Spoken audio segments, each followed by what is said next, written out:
Hype TV people! Oh, the dog doesn't like that, folks. So, project update, folks, for you people there that follow us on the YouTube channel and want to see progress. This is one of our, we call it our test PCs for Stoke-on-Trent. We are doing a hybrid of HMO-y kind of service accommodation-y kind of studio rooms-y kind of thing. So it's a bit of a one-size-fits-all kind of thing. So progress. So the damp course is done. There has been some plastering done. Radiators are on to just try and dry things out. We have behind me the wires, which means all the first fix is now done and complete with regards to the wires. So on previous videos you will have seen that we have put tanking membranes all the way around because we've got quite a lot of damp in this house. And what we've had to do is go over the top of it with something called bonding, and it's not quite dried out just yet, however it will do soon. So if anybody's out there that's doing tanking and you're bonding over the top of it, do expect it to take longer to dry because the tanking membrane at the back means that it's created a barrier so that it can't absorb the moisture. So the moisture's got to dry through this way, it can't go into the brickwork, so the brickwork itself cannot absorb the moisture. So it can only go one way, so it takes a little bit longer to dry. Bit of a tip there, folks. If any of you are doing projects and you're wondering why things aren't drying.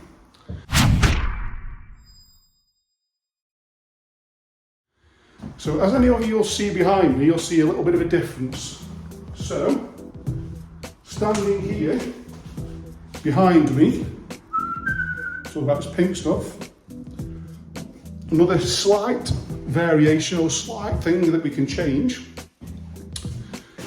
So one thing that we are finding at this moment in time is materials are going up with inflation, just the same as milk and bread and everything else that comes along with it. So the investor for this one has hit a little bit of a low spot with regards to funds.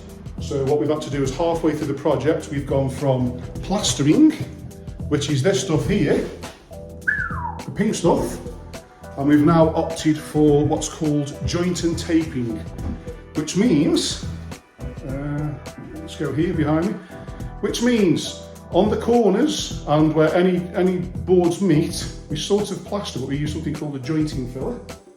And then what we do is we put it on there, we apply it. Once it's dry, we then give it a light sand and paint it, and then it saves your plastering, the actual plasterboard itself. Now in the thingy behind me, the video behind me, we've got some black spots.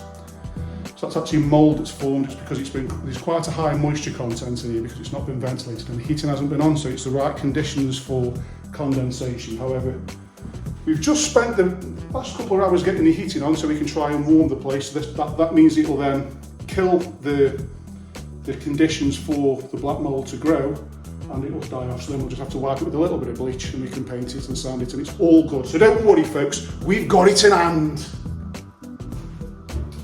So this is the front downstairs reception room behind me. So we put an ensuite in the corner there.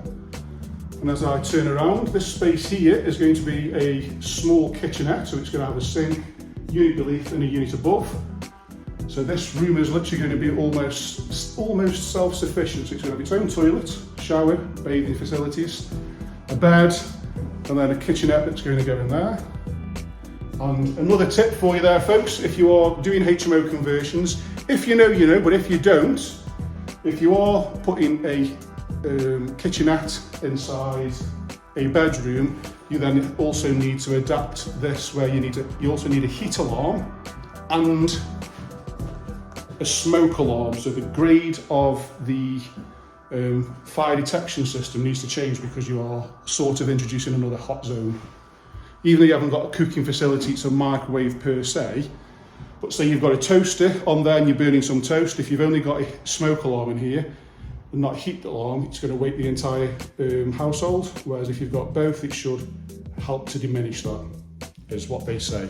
However, my personal opinion is, if you've got a smoke alarm in the same room, the chances are the smoke's going to set that off anyway. But what do I know?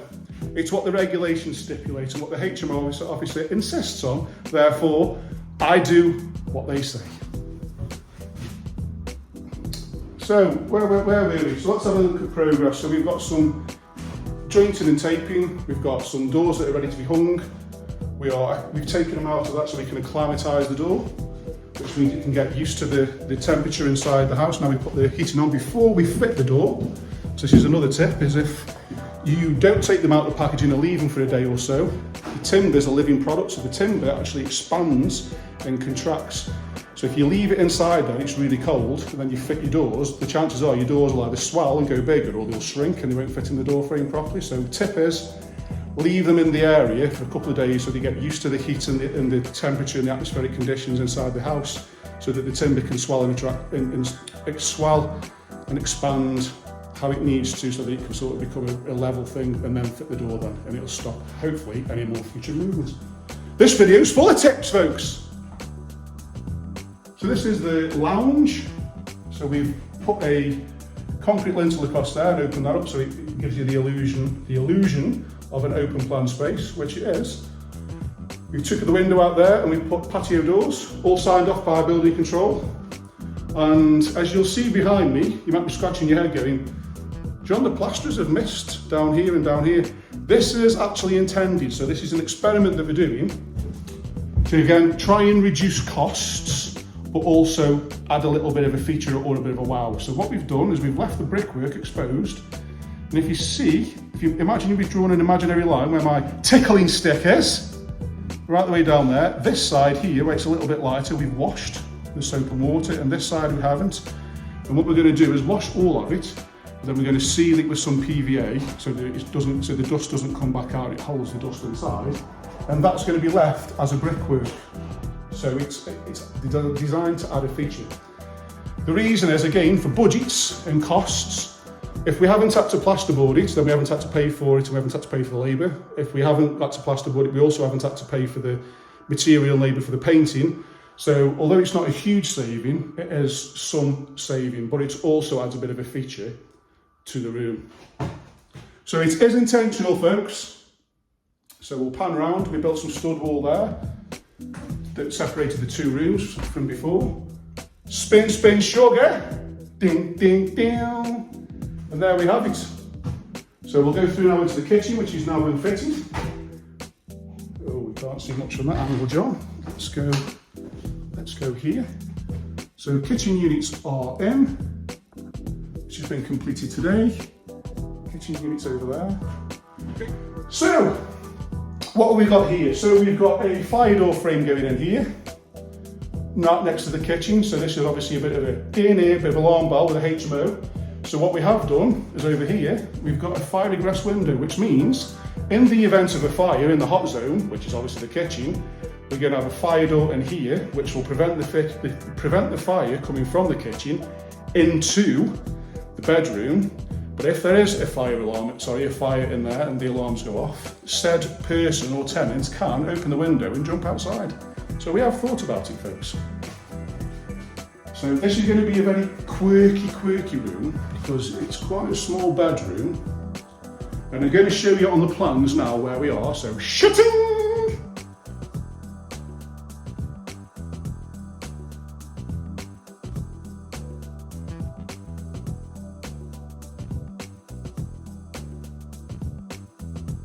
So what we've actually done, if you look at those plans, is the back part of the house where it was the rear toilet and the rear back door and whatever else, we are using it as little segregated spaces. So we've got the biggest part here, which was previously the kitchen, and then we've got this space here. Can we see? I'll try and stand there. So this is only about 1.5 meters. That was the back door that we bricked up. And then we've got another bit of a space here. Oh, struggling to show you guys. Let me stand out of the way. So we've got this room here, which was just a utility room. Maybe you can see all there, so you'll see that it's tiny. So this was a utility room, so this could be a desk area maybe for working. And then we've also got this area here, which was previously a toilet, as you can see. And this is downstairs now on the ground floor, at the back of the property, as you can see, got some rubbish there.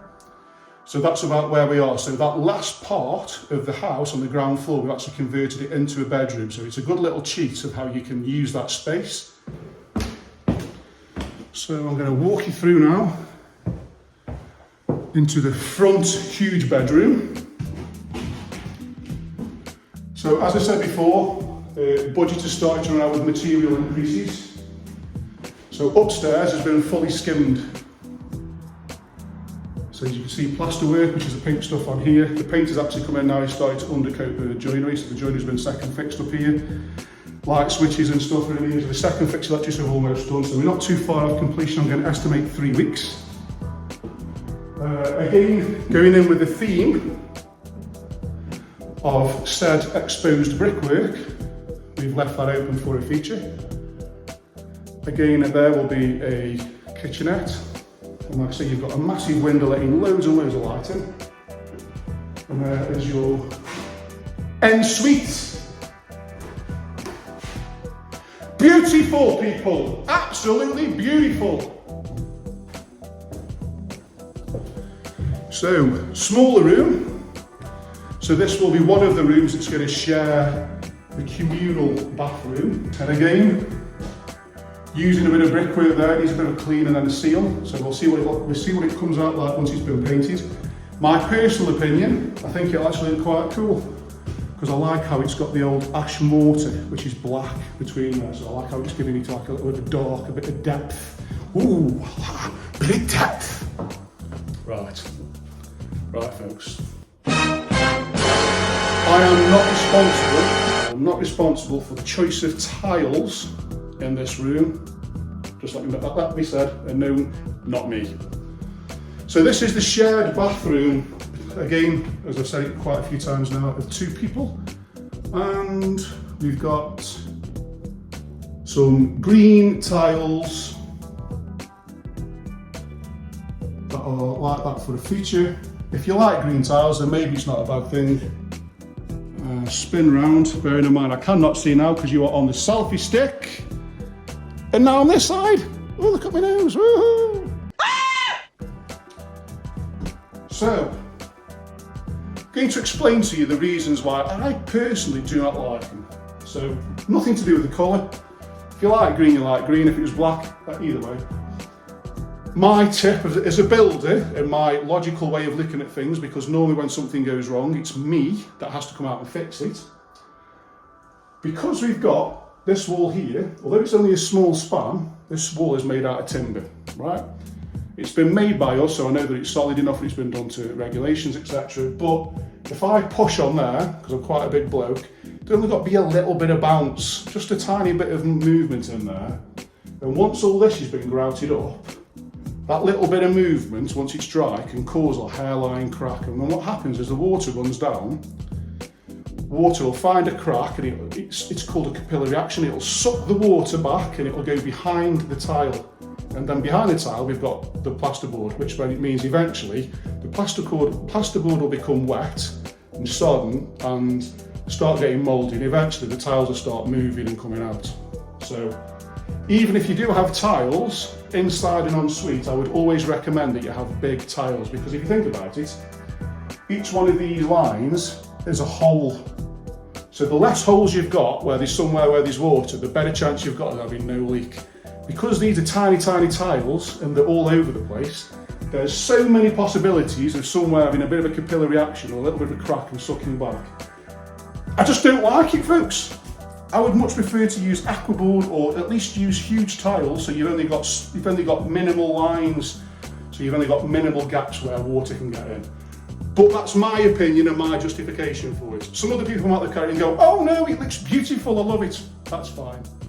That's fine. It's my own personal opinion, my own preference. I it. Because I know it's going to go wrong. So, last but not least, folks, inside this is obviously the smallest bedroom at the back, and this is also the second bedroom that's going to share that communal bathroom that I've just shown you with those green tiles. So in terms of an update, folks, that's it. I would estimate we are 3 weeks away from completion, and it's going quite well.